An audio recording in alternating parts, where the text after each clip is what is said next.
दिल्ली के जनकपुरी से एक दर्दनाक खबर सामने आई, जहां जनकपुरी इलाके में गड्ढे में गिरने से कथित तौर पर एक बाइकर की मौत हो गई। इसी सिलसिले में दिल्ली सरकार में मंत्री आशीष सूद जनकपुरी में उस जगह पर पहुंचे, जहां 5 फरवरी की देर रात बाइकर की गड्ढे में गिरकर मृत्यु हो गई थी। वहां वो संबंधित अधिकारियों से बात करते भी नजर आए।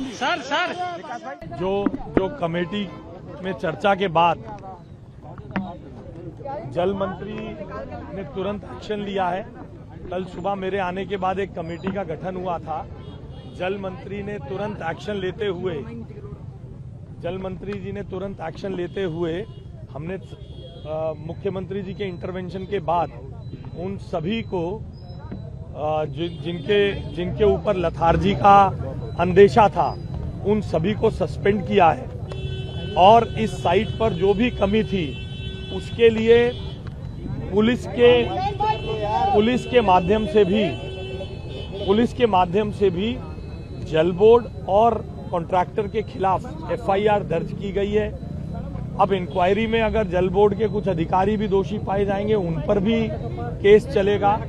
और जो कॉन्ट्रैक्टर है उसकी नेग्लिजेंस के लिए उस पर भी मुकदमा है और उनकी गिरफ्तारी भी अभी पुलिस कानूनी कार्रवाई कर ही रही है।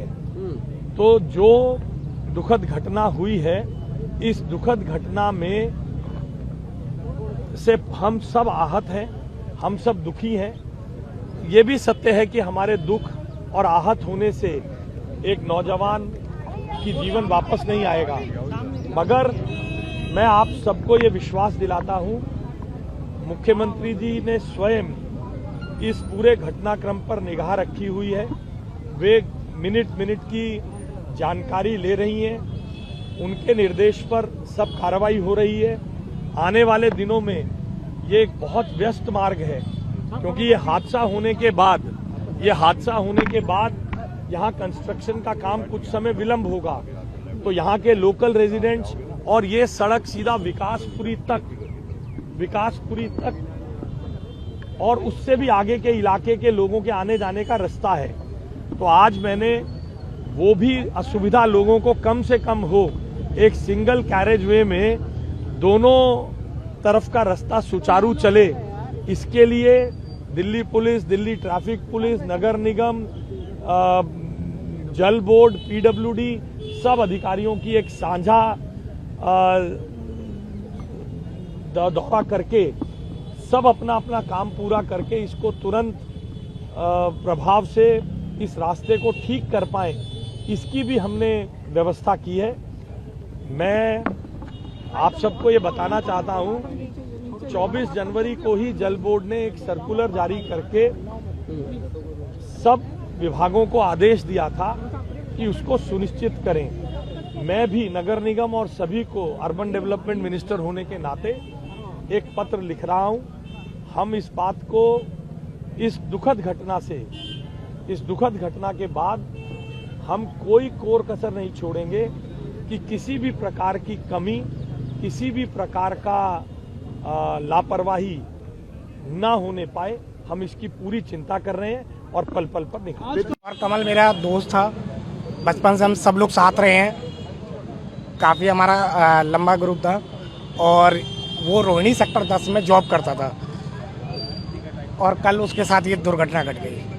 कहीं न कहीं देखा जा रहा है कि सवाल कई खड़े हो रहे हैं कि इस रोड पे गड्ढा है और वहाँ पर जो है बंद कर रखा था रास्ता और इधर से निकलने कहीं नहीं बंद था, वो रास्ता ओपन है। ये कल डाला है, ये दिल्ली सरकार ने अपने कारनामे छुपाने के लिए कल डाला हुआ है। रात को परवेश वर्मा जी कहते हैं 100 मीटर पे बैरिकेडिंग लगा रखी है, ये हमें सहानुभूति दे रहे हैं। बचपन से आप साथ थे कमल के? हाँ जी। इंसिडेंट पे आप पहुंचे हैं, क्या कुछ लग रहा है आपको किस तरीके से ये लड़का मरा तो आप सब सारे उठ के आ गए? इतने टाइम जी, तो नहीं, सारा जाम लगा रहता है यहाँ पे। हम लोग क्या ही बता सकते हैं इस पे जो हमारे पे बीत रही है, क्योंकि बार बार उसका चेहरा एक हो सकता है ना कि जब भी सोच रहे तो एक सामने चेहरा आ जा रहा है उसका। उसके भाई को देखते, ये ट्विंस ब्रदर थे, जब भी उसको देखते उसका चेहरा सामने आ जाता है आखिरी बार बात कब हुई थी आपकी कमल से? अभी 2 दिन पहले, वो भी और कल उसके माता पिता की एनिवर्सरी थी। सारा अरेंजमेंट कर रखा था, कीर्तन से लेके खाने तक का बंदोबस्त कर रखा था। उसको क्या पता था कि वो कहाँ पे काम आएंगे। आप भी रात में ढूंढने के लिए निकले थे, आपको कब पता चला था? ये सुबह 7:30 बजे, और जब 5 से 7 बजे के बीच में मेरे को आशंका है कि दिल्ली पुलिस को पता चल गया था। और 7:30 बजे हमने कोशिश करके लास्ट टाइम उसको जब फ़ोन किया तो 7:30 बजे दिल्ली पुलिस वाले फ़ोन उठा के कहते जी आप इस जगह पे आ जाओ, हम आपको यहाँ पे बता देंगे।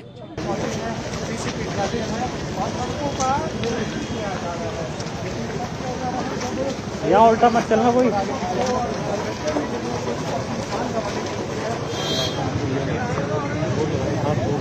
बच्चे आप लोग खड़े हो लग जाए मेरे बेटे